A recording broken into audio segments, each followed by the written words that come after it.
Uy, Papa! May sasabihin ako sa'yo. Ano? Malakas ka ba? Siyempre. Kung malakas ka, buhatin mo to. Buhatin mo. Hanggang lang nito eh. Lagyan mo sa likod mo. Oo. Buhatin mo sa labas. Ilabas mo, magtapon ka ng basura.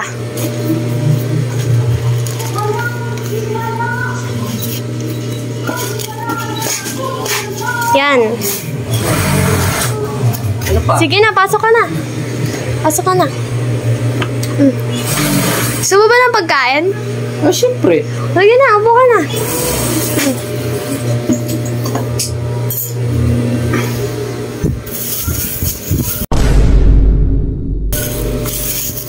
Oh, Ano to? tinapay. Masarap ba? Paborito ko pa eh. Papa, alam mo ba yung Tagalog ng Under the Bridge Near Here?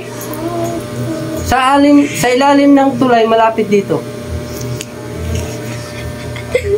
Anong Tagalog ng Anong Tagalog ng thank you so much? Maraming salamat.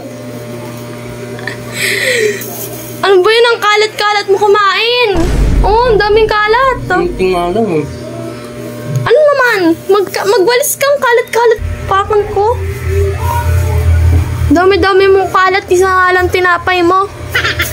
Kunti lang naman yun ah.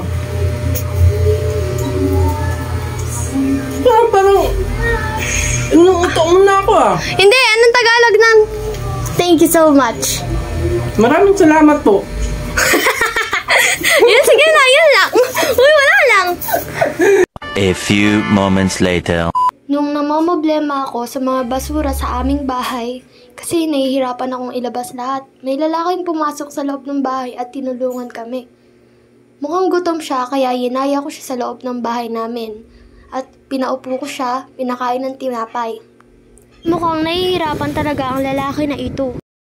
Tinanong ko siya kung masarap ba. Ang sagot niya ay, Paborito ko pa eh.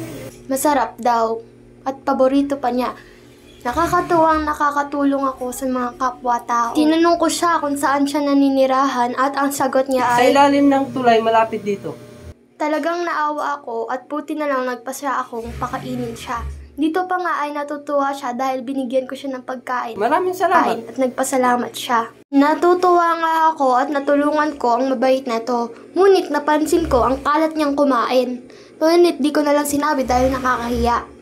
Pero ang mabuting tao na ito ay nagbolunterya na magwalis at hinayaan ko lang siya dahil sobrang kalat niya talaga kumain. Ganun talaga guys kapag tutulong ka sa kapwa-tao. Magbigyan ka ng pagkain dahil di mo alam kung anong pinagdadaanan nila. Gayahin niyo ako, isa akong mabuting tao at may mabuti akong puso. Tumulong tayo sa kapwa-tao, mahirap man o mayaman.